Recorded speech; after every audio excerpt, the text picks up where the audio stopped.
جب کوئی شخص محتاج ہو جائے تو بروز پنجشنبہ یعنی بدھ والے دن یہ نقش لکھوا کر اپنے پاک کپڑے میں لپیٹ کر اپنے گھر کے دروازے پر لٹکا دے تو رزاق مطلق اس کی روزی میں غیب سے مدد فرمائے گا، برکت پائے گا۔ اور اس آیت کریمہ کو پڑھا کرے، قل ان الفضل بید اللہ یؤتیہ من یشاء واللہ ذو الفضل العظیم۔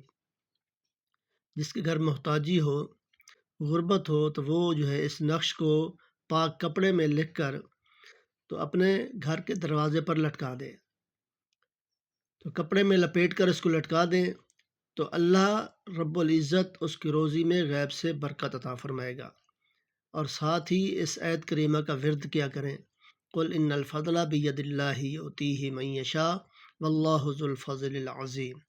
اور یہ نقش ہے، تو اس نقش کو لکھ کر جیسے یہ لکھا ہوا ہے، تو اس کو کسی پاک کپڑے میں لپیٹ کر اپنے دروازے کے اوپر وہ لٹکا دے۔ تو یہ نقش ہے، تو اس کو لکھ کر دروازے کے اوپر لگا دیا جائے تو انشاءاللہ اللہ پاک مہربانی کرے گا۔ اور ساتھ ہی نماز پڑھیں، نماز پڑھنے کے بعد یہ وظیفہ یہ قرآن پاک کی آیت اس کا ورد کیا کریں، کم سے کم ایک تسبیح روزانہ یہ پڑھا کریں صبح کی نماز کے بعد، اور ایک تسبیح عشاء کی نماز کے بعد یہ پڑھا کریں تو انشاءاللہ اللہ پاک غیب سے اس کی مدد فرمائے گا۔ دعا ہے اللہ تعالیٰ عمل کی توفیق عطا فرمائے۔